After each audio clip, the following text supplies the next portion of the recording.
네, 방금 소개받은 JTBC 한정훈 기자입니다.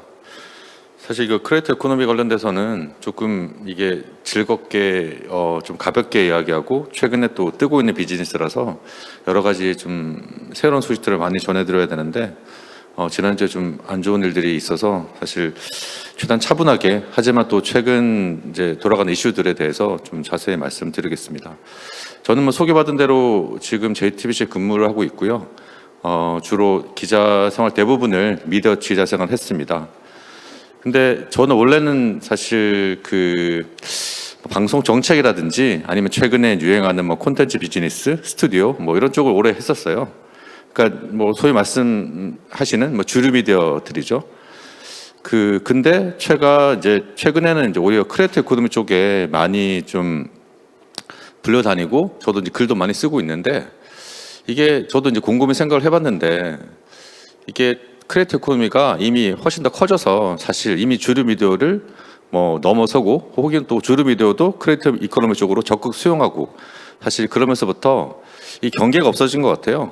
그래서 제가 이쪽에 많은 이야기를 하고 또 이쪽 분들도 또 저랑 또 이렇게 많이 교감을 하는 이유가 이렇게 콘텐츠 비즈니스가 많이 변하는 게 아닐까라는 생각이 듭니다.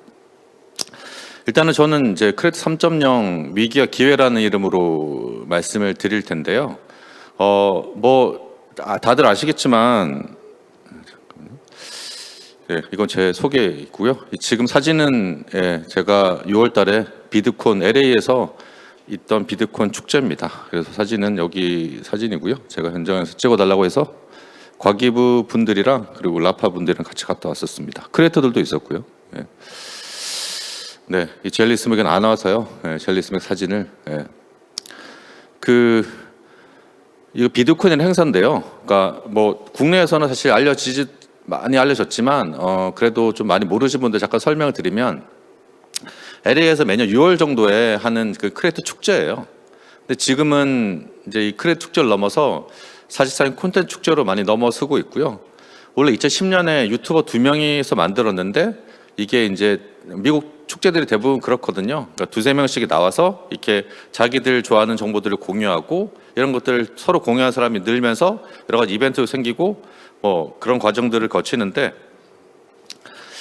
이 축제도 그렇게 발전했고요. 근데 이제 계속 이제 유튜버가 2010년도부터 엄청 커지니까 계속 뭐 행사들도 많아지고 그런데 이 행사의 특징은 이제 1층은 뭐 그냥 일반 CES라든지 아니면 사우스 바이 사우스웨스트 같은 행사들처럼 그런 전시장들이 있고요. 근데 크리에이터들이 또 자기들 팬들과 만나는 행사도 있고 또 2층, 3층에는 또 그럼 크리에이터들이 진짜 필요한 게 뭔지 크리에이터 비즈니스가 커지면 뭐 크리에이터를 지원하는 그런 비즈니스라든지 아니면 크리에이터들을 뭐 후원하는 그런 팬 조성에 대한 그런 노하우라든지 이런 것들을 실제로 인더스트리 트랙에서 좀 배울 수 있는 사실 그런 것들이 많이 나와요. 그래서 비드콘은 뭐 매년 그렇게 행사가 커지고 결정적으로 2018년부터는 이제 우리 여러분이 아시는 그때는 이제 바이오커메나 회사였는데 지금 이제 파라마운트로 회사 이름이 바뀌어서 인수를 했고 이제 제일 최근에 이제 올해 6월 달에 이제 행사가 또 코로나 때문에 못했다가 행사가 진행이 됐었습니다. 근데 올해 또 가장 특징이 뭐였냐면 일단은 뭐 코로나 때문에 이제 갑자기 중단됐다가 열린 행사였어서 사람들이 뭐 엄청나게 많이 왔었어요. 그리고 사람이 꽉 찼었고 많이 이제 그 크리에이터들 만날 때 굶주렸던 분들이 많았었죠. 그리고 제일 좀 인상적이었던 거는 사실 메인 스폰서가 유튜브에서 이제 틱톡으로 바뀌었습니다. 그러니까 이것도 사실 이 크리에이터 에코노미의 가장 큰 어떤 변화를 보여준 사례긴 하거든요. 여러분도 아시겠지만 크리에이터들이 자기들 뭐 팬들을 만나고 그리고 자기 콘텐츠를 공유하고 수익을 만들려고 할 때는 아직까지는 이런 플랫폼들이 필요하죠. 물론 플랫폼 영향력이 과거처럼 기획을 하고 뭐 이런 건 아니지만 어쨌든 이런 만남의 장을 만들어주는 이런 장소가 필요하긴 한데 그래서 그게 과거에는 이제 롱폼 이제 유튜브였는데 지금은 더 다변화졌고 사실 최근에는 젊은 세대들은 숏폼 주로 15초 이내 것들 1분 이내 뭐 이런 콘텐츠들 동영상들을 많이 공유하기 때문에 국내도 마찬가지지만 미국도 그 숏폼 플랫폼들이 뭐 엄청나게 컸었거든요. 그 중에서 대표 주자가 틱톡이고요. 그래서 틱톡이 메인 스폰서를 해서 뭐 많은 사람들이 또 틱톡 관련된 것도 만들고 현장에서 틱톡 이벤트를 많이 했었습니다. 지금 보는 사진은 실제로 이번에 비트코인 사진인데요. 뭐 전 세계에서 팔로워가 제일 많다는 이제 그 찰리 앤 딕시 다말리오라는 그 자매예요. 지금 뭐 OTT에서 이제 미국의 훌루나 OTT에서 자기 오리지널 드라마도 하고 있고요. 그리고 이제 뭐 국내 크리에이터들처럼 자기 브랜드로 해서 쪽 이제 뭐 그 화장품도 만들고 이제 확장을 해 나가고 있습니다.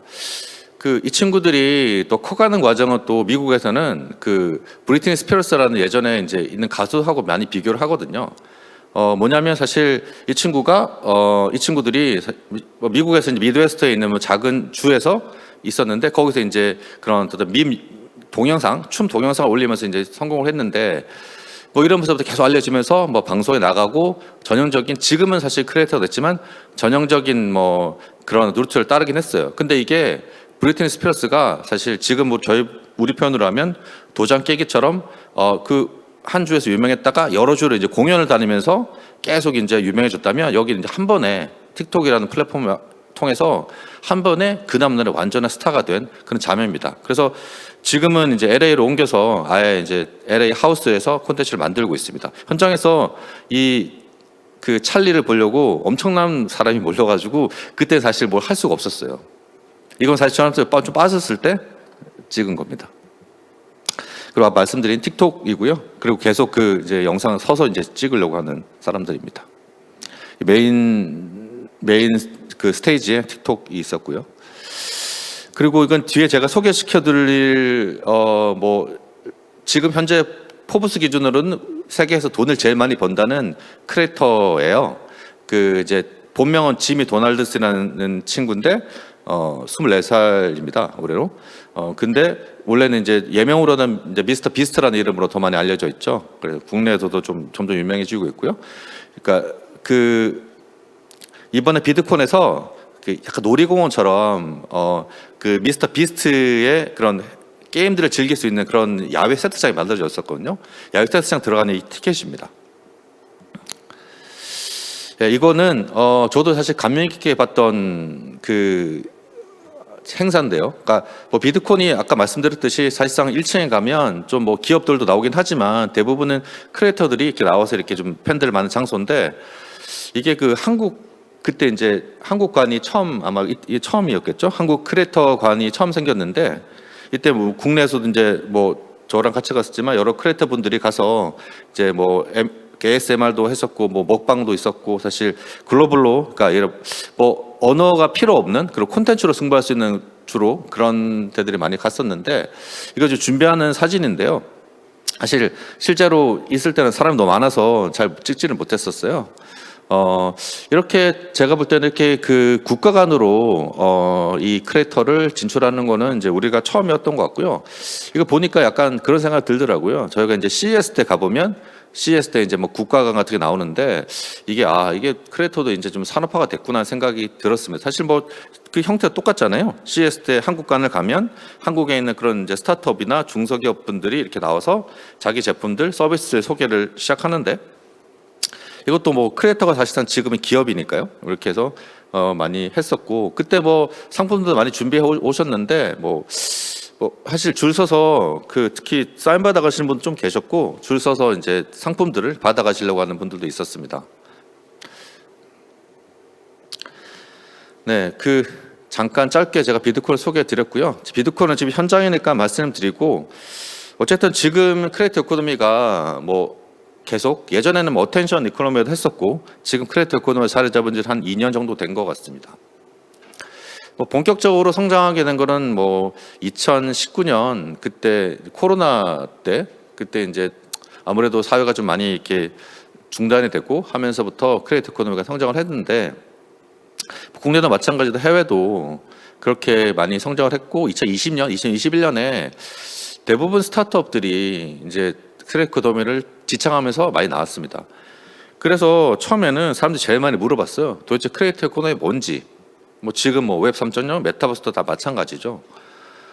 근데 사실상 크리에이터 이코노미가 뭔지에 대해서 정의는 거의 많이 다릅니다. 뭐 과거에 그러면은 우리가 알고 있는 인플루언서 마케팅하고 차이가 뭔가, 그리고 뭐 셀럽, 크리에이터 차이가 뭔가, 사실 이런 데에 대한 근본적 질문들이 많이 나오거든요.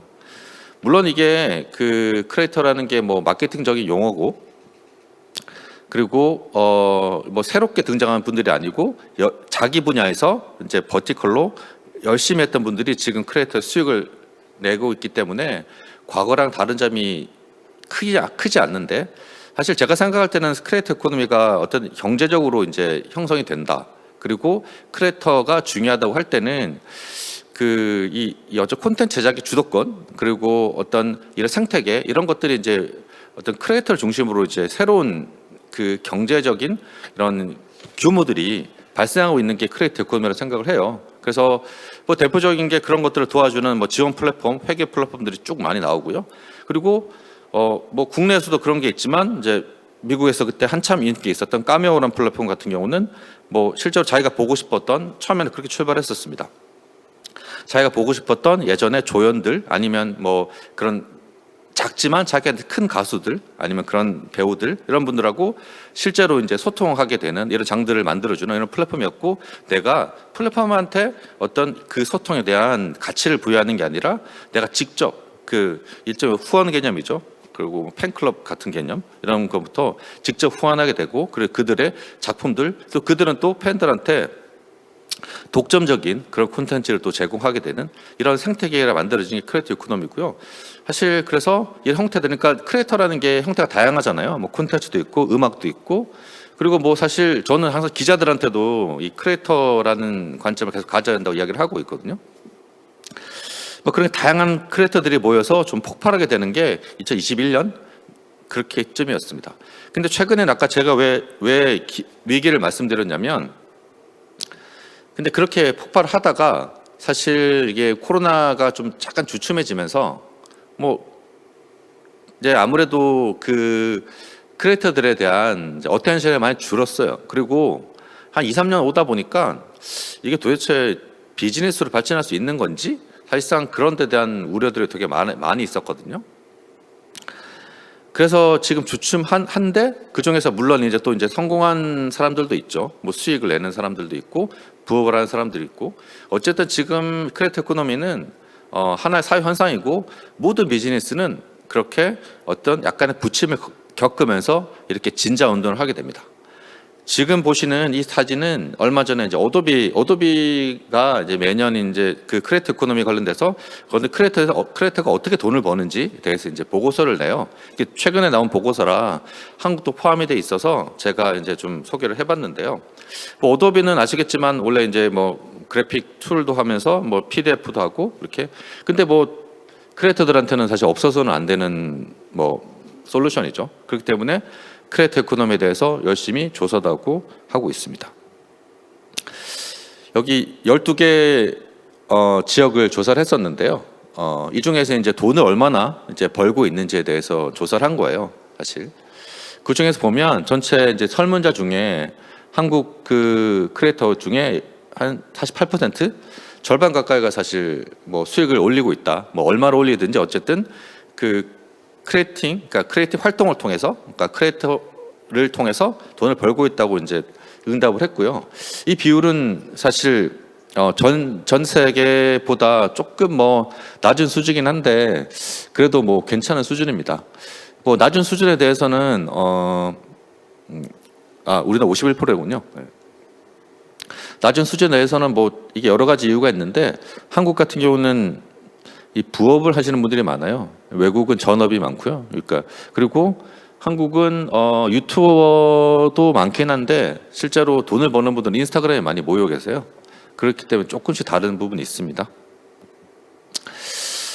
네, 여기도 아까 지금 제가 말씀드린 부분 나오죠. 사실상 절반 가까이가 이제 부업을 하시면서 뭐 지금 뭐 세간의 표현대로 하면 이제 뭐 다른 뭐 그러니까 부캐라고 하는 그런 것들이죠. 그래서 뭐 그런 비즈니스들을 이제 많이 하고 있어서 아무래도 전업보다는 조금 그 뭐 매출이나 아주 콘텐츠의 어떤 다양성이나 부분 좀 떨어지긴 하는데, 어쨌든 뭐 지금 세대는 이게 하나의 일만 하고 살기는 힘들기 때문에 이렇게 부업하는 분들도 이게 콘텐츠의 이제 뭐 양이라든지 콘텐츠 질이라든지 훨씬 높아지고 있습니다.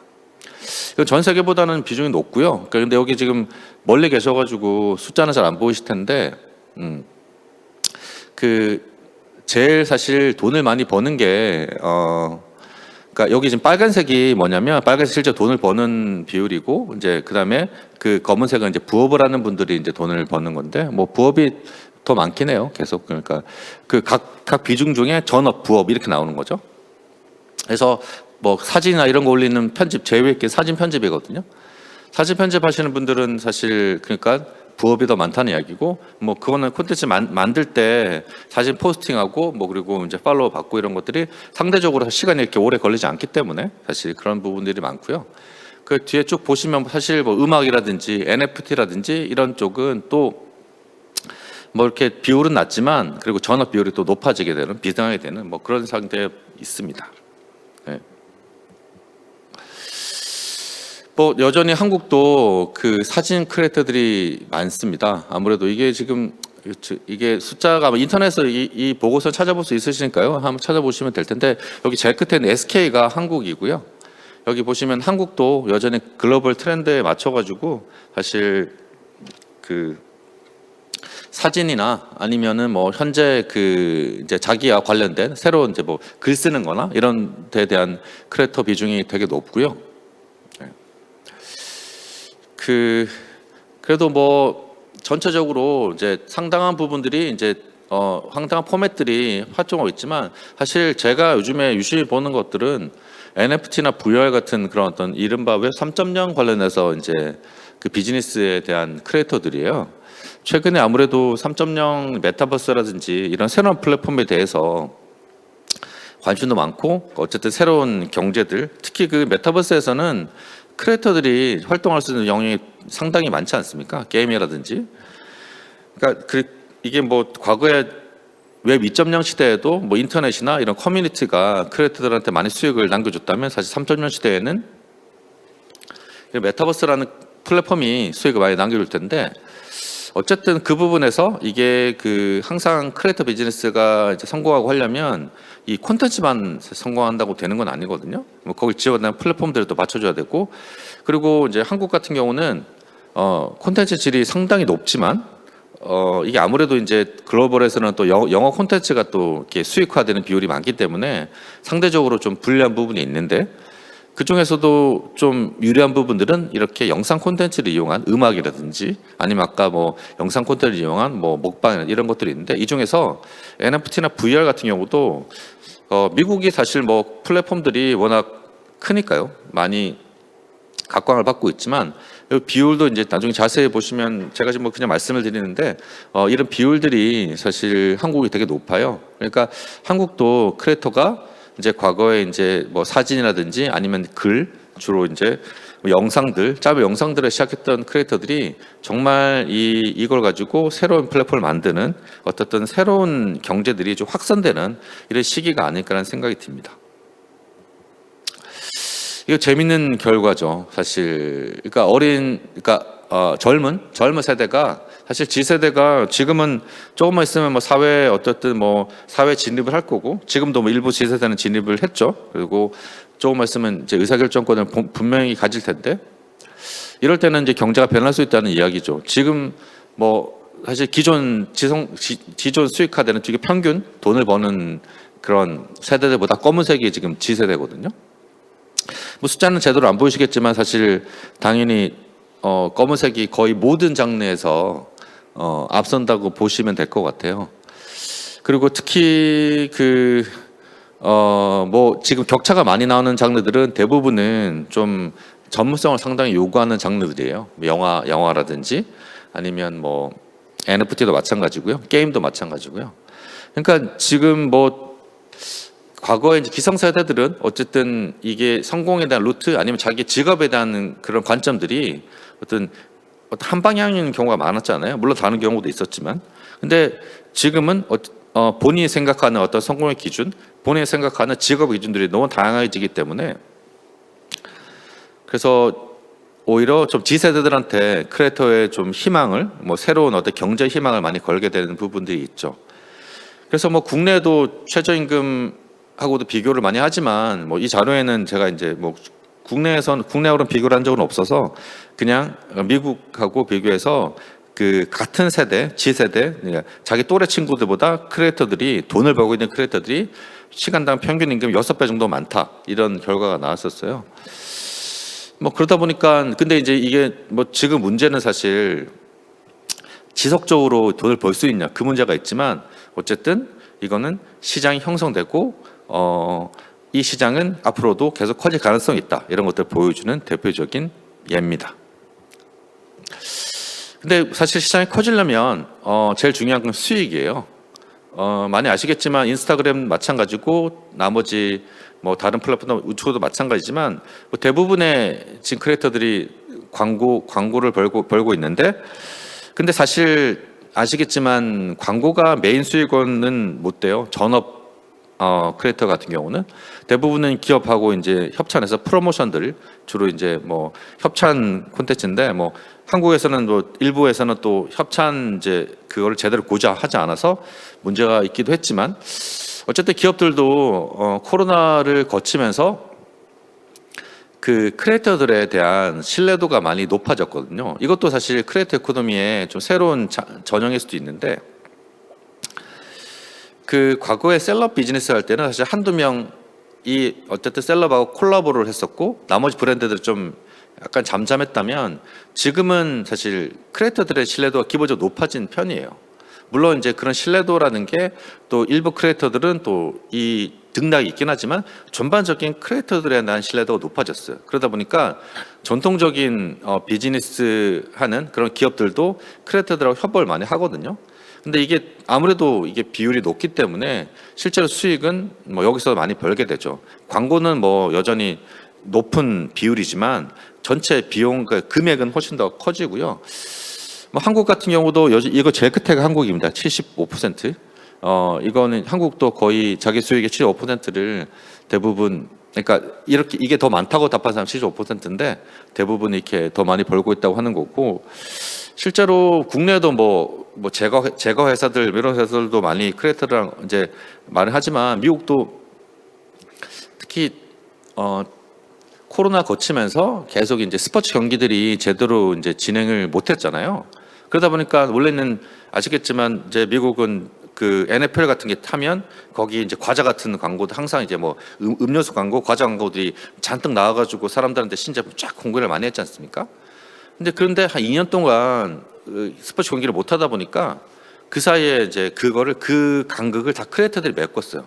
그러니까 여기다가 이제 뭐 그 치토스 같은 업체들도 크리에이터랑 해가지고 뭐 요리 경연대 같은 것도 하면서 막 해서 이런 크리에이터들이 또 새롭게 콘텐츠를 만들고 신제품이 나오면 또 크리에이터들랑 하고 지금 이게 너무 익숙한 마케팅법이 됐지만 어쨌든 그런 것들이 2, 3년 새에 그러니까 더 일반화됐고 이거는 지금 크리에이터들한테 많은 수익을 남겨주고 있다. 이게 보여드리는 겁니다.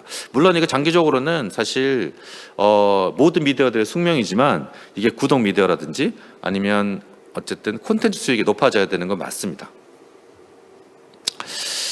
그리고 뭐 이건 뭐 당연하겠죠. 그 팔로워가 많을수록 평균임이 높고요. 지금 팔로워가 10,000명 정도 이상 되는 그러니까 사람 이게 전 세계 평균이니까요. 이거는 지금 $80 우리나라로 10만 원 정도 되겠죠. 시간당 10만 원이면 뭐 상당히 높은 수준이죠, 사실. 네, 그리고 여기 보면 평균적으로 그러니까 인플루언서, 이제 그 비즈니스 오너 이렇게 비슷하게 사실 이거는 이제 소상공인들하고 그다음에 인플루언서라고 어떻게 이제 비교가 되는지 이걸 보는데 비슷하게 소상공인 수준으로 올라왔다라는 걸 보여드리는 겁니다. 마지막 아마 크리에이터 그 자료는 마지막일 것 같은데요. 이건 뭐 미국에서 조사를 한 겁니다. 국내에서는 뭐 상황이 또 이 국내 사람도 들어가 있으니까 막 그 영향도 있을 것 같은데 지금 G세대들은 이제 말씀드린 대로 이 직업의 안정성에 대한 생각이 많이 달라서 크리에이터를 첫 직업으로 해도 되겠다 이런 이야기들도 많이 하고 실제로 절반 가량이 이거는 이제 영어로 이제 뭐 크리에이터 이제 대학을 안 가도 되냐 이렇게 뭐 대학 안 가도 크리에이터를 해도 되겠다 이렇게 응답하는 비율이 한 절반 가까이 됐었습니다. 그 아까 뒤에 뭐 자세히 말씀드리겠지만 제가 뭐 그 미스터 비스트라는 세계에서 돈을 제일 많이 버는 거기 이제 지미 도널드슨이라는 원래 본명인데요. 여기도 이제 지금 24살인데 팔로워가 1억 명이 넘으니까 이건 당연히 20대 초반부터 시작을 했겠죠. 근데 여기도 처음에 그 대학 가려고 한 학자금을 가지고 카메라를 샀어요. 그래가지고 그걸 가지고 영상 올리면서부터 이게 엄청나게 커졌거든요. 나중에 이 BM에 대한 비결은 또 자세하게 말씀을 드리겠습니다. 근데 마케팅 채널이 많이 변하고 있어요. 국내에는 아직까지 인플루언서 마케팅에서는 뭐 인스타그램이 많을 것 같은데 계속 그 여전히 뭐 인스타그램은 높고요. 예, 왜냐하면 뭐 사진이라든지 이런 것들은 안전 높기 때문에 높고 그다음에 이제 계속 이제 틱톡이 사실 페이스북을 앞서는 걸로 계속 나와 있습니다. 이걸 뭐 인사이더라는 데서 조사를 한 거고요. 최근에 이제 아무래도 지세대들이 페이스북보다는 이제 틱톡을 쓰는 비율이 많기 때문에 그 실제 제가 아까 비드콘에서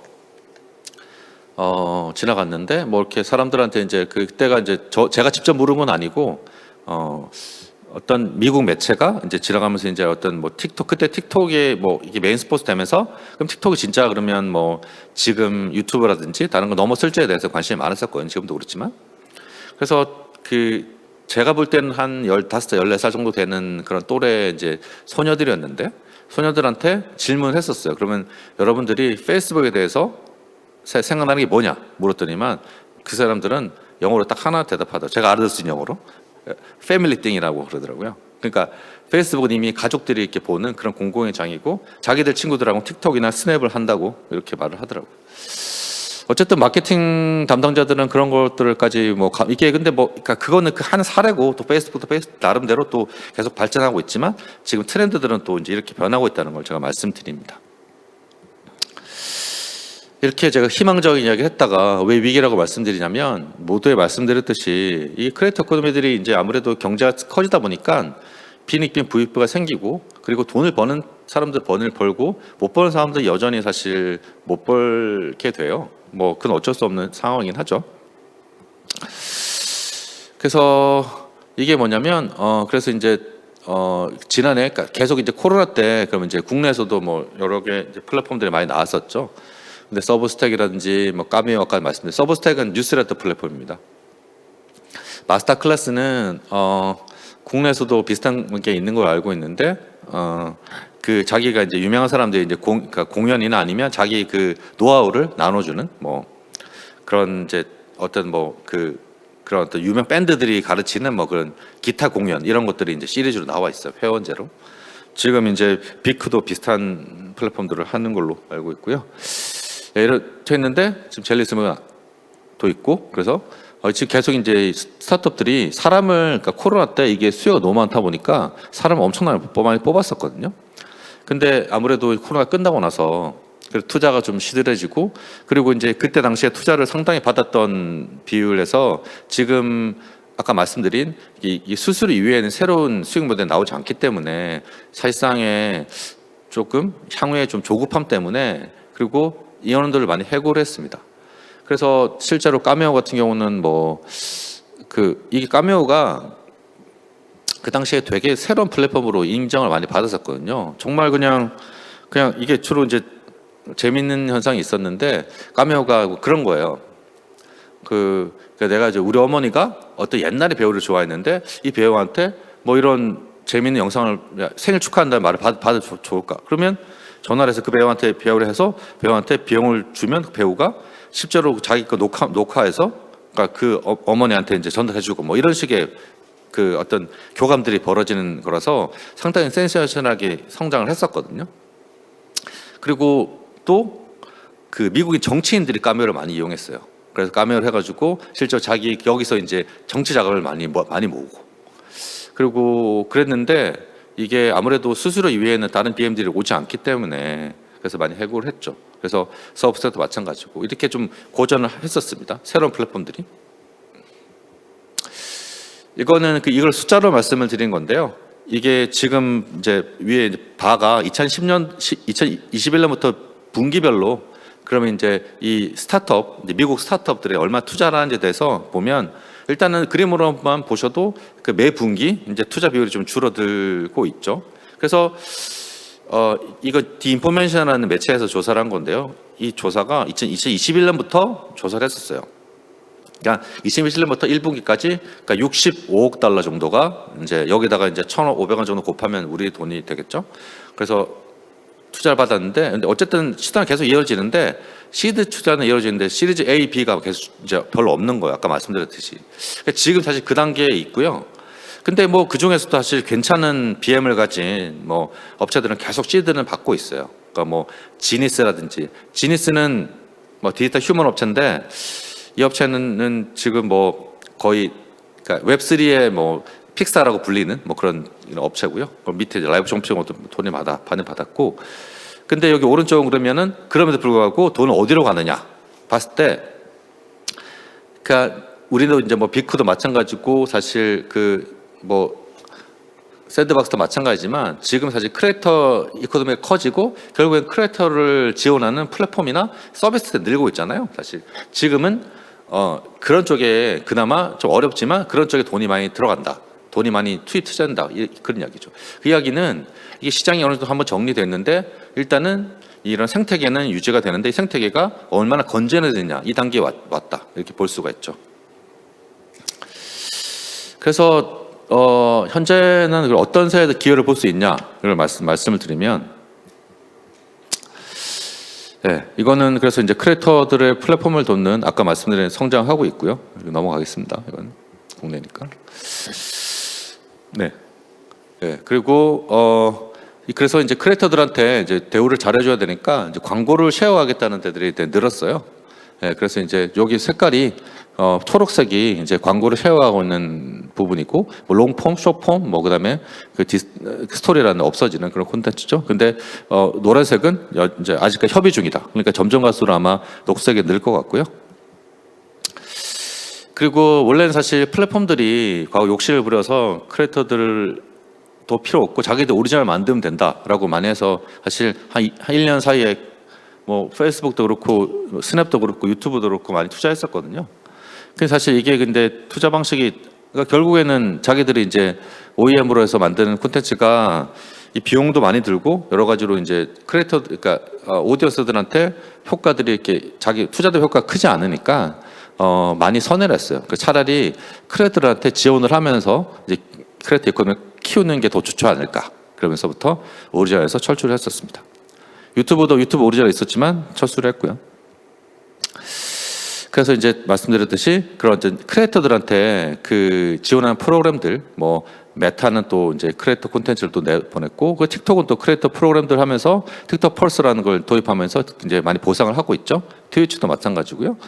그리고 뭐 스냅도 마찬가지고 유튜브도 유튜브 쇼츠라고 해서 그래도 최근에 이제 쇼폼 콘텐츠도 광고를 쉐어하겠다라고 발표를 했었습니다. 이거 최근에 나온 뉴스인데요. MBC는 뭐 전통적으로 이런 뉴미디어에 투자를 많이 하는 회사예요. 그래서 MBC가 다음 세대 콘텐츠를 위해서 그 1000만 이상을 가진 팔로워를 10명을 이제 캐스팅해서 이 친구들한테 작가들 다 붙여서 그러니까 이 팀을 만들어서 1년 뒤에 그러면 크리에이터가 만드는 프로그램들을 편성을 하겠다. 이렇게 해서 프로그램을 이제 엑셀러레이터에서 런칭을 했습니다. 최근에. 그리고 미스터 비스트라는 친구 아까 말씀드렸지만 뭐 국내 사례들은 국내에도 뭐 워낙 뭐 유명한 크리에이터들이 많고요. 근데 제가 이제 그냥 뭐 국내에는 뒤에 또 많이 소개시켜 주실 테니까 제가 해외 쪽을 소개했을게요. 이게 뭐 왜 이 사람을 택했냐면 포브스에서 뭐 매년 이거 조사하는데 제 지난해 매출이 이제 1등이라고 해서 그리고 최근에 그리고 투자 라운드가 있었거든요. 그래서 자기 이제 기업들 이제 자기 주로 그런 과자 회사도 있고 그리고 햄버거 가게가 있거든요. 그래서 여기 투자를 받았는데 어쨌든 기업 가치가 거의 15억 달러 정도, 2조가 넘죠. 그래서 그리고 이제 1억 5천만 달러 정도를 투자를 받았습니다. 시리즈 A에서. 네, 이게 근데 제가 클릭이 안 돼가지고 이거는 이게 지금 실제로 거기에서 자기들이 만든 그런 거예요. 그래서 이게 비슷하게 검색해 보시면 아실 텐데 대부분은 좀 약간 무한도전식의 그런 어떤 미션들을 많이 수행을 해요. 그래서 그리고 뭐 이번에 비트콘에서도 비스트가 썸네일 어떻게 만드는지 강의를 했었는데 썸네일 아주 정성스럽게 만드는 걸로 유명하고요. 그리고 처음에는 뭐 무슨 뭐 잠 안 자고 50만까지 세기 뭐 이런 걸 했었습니다. 그런 것들 사람 쭉 보면서부터 인기가 있었고 그 다음부터는 세아지가 점점 커졌어요. 그래서 자기 뭐 자기 그 정원에 그냥 그 고무공을 뭐 10,000개 채우기 막 이런 거 시작해가지고 그때 한국에서 제일 유명했던 건 오징어 게임을 실제로 재현한 친구죠. 이게 근데 그때 더 유명했던 게 제작비가 50억가가 들었었거든요. 그래서 지금 뭐 연간 수익이 거의 770억 정도. 그러니까 제가 이 사례를 맨날 말씀드리는데 이게 뭐 전 세계 1위라고 판단되는 유튜버인데 이게 700억 정도 버는 시장이면 충분히 가능성 있는 시장이다라고 말씀드리죠. 네, 이게 그 오징어 게임 그 내용이었습니다. 네, 그래서 지금은 사실 이렇게 기업가 메커즘에서 많이 유튜버에서 기업형으로 많이 넘어가고 있는데요. 근데 사실 제가 비스트한테 항상 그 할 때 말하는 이유가 유튜브 수익의 상당 부분 제작비로 다 투입을 해요. 그러다 보니까 퀄리티 훨씬 좋아지고요. 사실 한 달 제작비가 거의 2억이 넘습니다. 그러다 보니까 당연히 뭐 수익이 나는 거고요. 오징어 게임은 60억 가까이 투자를 했고요. 그 지난해 같은 경우는 이제 뭐 여러 가지 그 스피너프 콘텐츠들 많이 내놨죠. 그래서 그리고 그 미스터 비스트라고 해서 햄버거 체인을 내놨어요.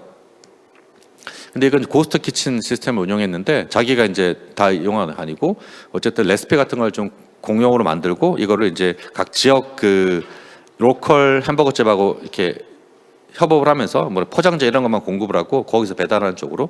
그래서 이게 1,000개 정도가 이제 미국 영국에서 이제 이게 최근인데 7월에인데 이게 이제 자기 수익은 아니고 자기는 수수료 수익이겠죠.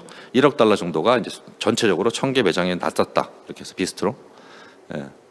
여기 나중에 유튜브에 들어가 보시면 비스트 버거라 검색해 보시면 이게 어떻게 만들고 이게 사람들 기다렸고 이런 그림들이 있거든요. 한번 보시면 좋을 것 같아요. 그리고 최근에 스낵 사업을 하는데요. 그래서 이 스낵이 이제 그 초콜릿이에요. 그 초콜릿이 이번에도 비드콘에서도 초콜릿 이야기를 했었는데 그래서 거기 이제 한 1,000만 개 정도 팔렸다고 나왔었습니다. 예, 이렇게 이게 초콜릿입니다. 그리고 비스트도 여전히 뭐 자기들 성공을 하면서 자기도 이제 VC를 해서 최근에는 이제 자기도 다른 크리에이터에 투자를 하면서 이런 걸 많이 했고요. 뭐 국내에도 뭐 투자하는 쪽도 많죠. 그래서 최근에는 크리에이터들도 늘고 크리에이터 투자하는 VC들도 훨씬 늘고 있는 이런 상황들입니다. 이게 대표적으로 이제 그 레드 앤 링크라는 이제 둘이 친구인데요. 초등학교 친구. 이 둘이서 이제 어떤 엔터테인먼트 만들고 최근에는 이제 돈을 모아서 펀드를 만들어서 창출 지원하는 엑셀러레이터 프로그램을 운영을 합니다. 네, 제가 준비한 건 여기까지고요. 네, 지금까지 또 많이 들어서 감사하고 어쨌든 크리에이터 이코노미들은 앞으로 성장할 테니까 좀 더 관심 가지면 좋겠습니다. 감사합니다.